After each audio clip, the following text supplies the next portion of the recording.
Drama here. And Mama here. And this is our guest star, Clara Kidd. What's up, Clara? Hi. Thanks for joining us today. So we're just doing a really quick, short demo video. I'm actually going to slide this over a little bit. There we go. We'll just cut Drama off today.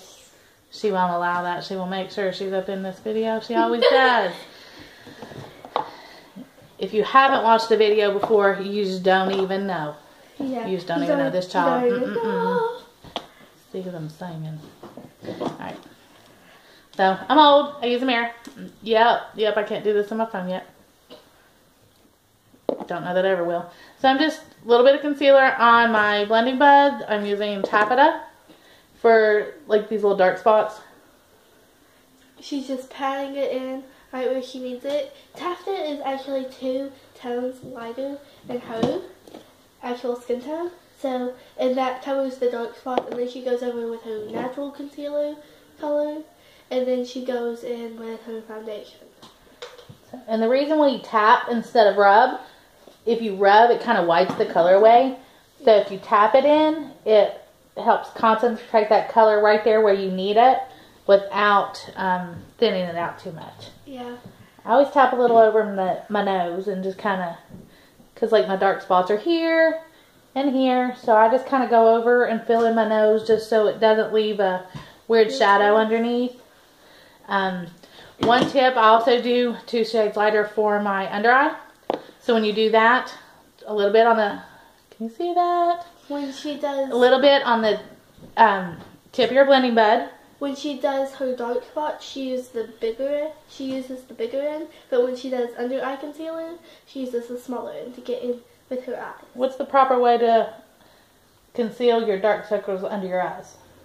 You take and put your concealer in like a triangle under your eye, and then you just pat it in very lightly.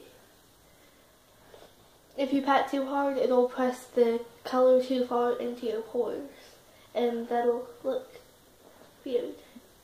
But so often when we're doing our under eye circles, it just feels natural to just do the crescent moon shape under your eye. You don't want to do that, because that's how you're going to get that weird look. dark circle. Yeah, you're going to have that weird, really bright circle, and then everything else is not. So do your crescent, but then pull it down in a V and kind of blend it down in to your cheek, so that way it's not so Bright. obvious. Yeah. So I've got a couple spots here that I like to cover. We always record in my room for some reason. Best lighting. Yeah. That's true. She's got really good lighting in here. Because I have 2 windows. Yeah, and besides you have heat lamps. Yeah. For her. They've seen my Jimmy before, I'm pretty sure. Alright, we're good. New viewers.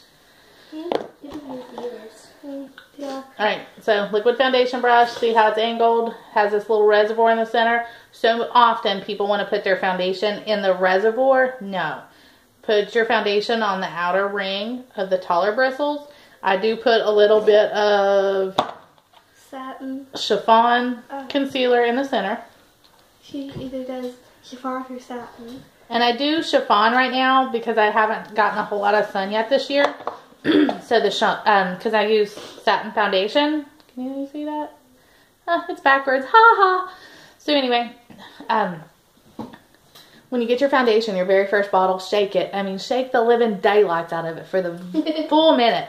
Open it up, empty that dropper, and just shake the daylights out of it for at least a good full minute. Really give it a shake.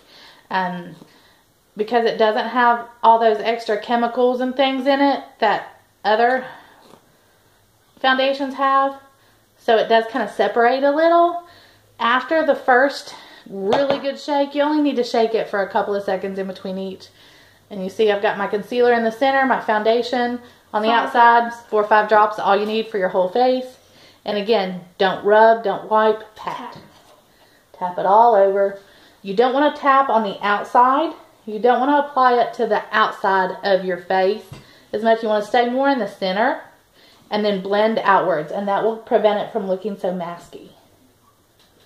This bottle will last like 9 or 10 months. Mine usually lasts about 6. Yeah. Well, she does every day. So. Yeah. Yeah, so with everyday use, a bottle will last 4 to 6 months, depending on how much you use. And see how I'm just tapping it all around in. And when I blend, I will rub and blend out to the hairline.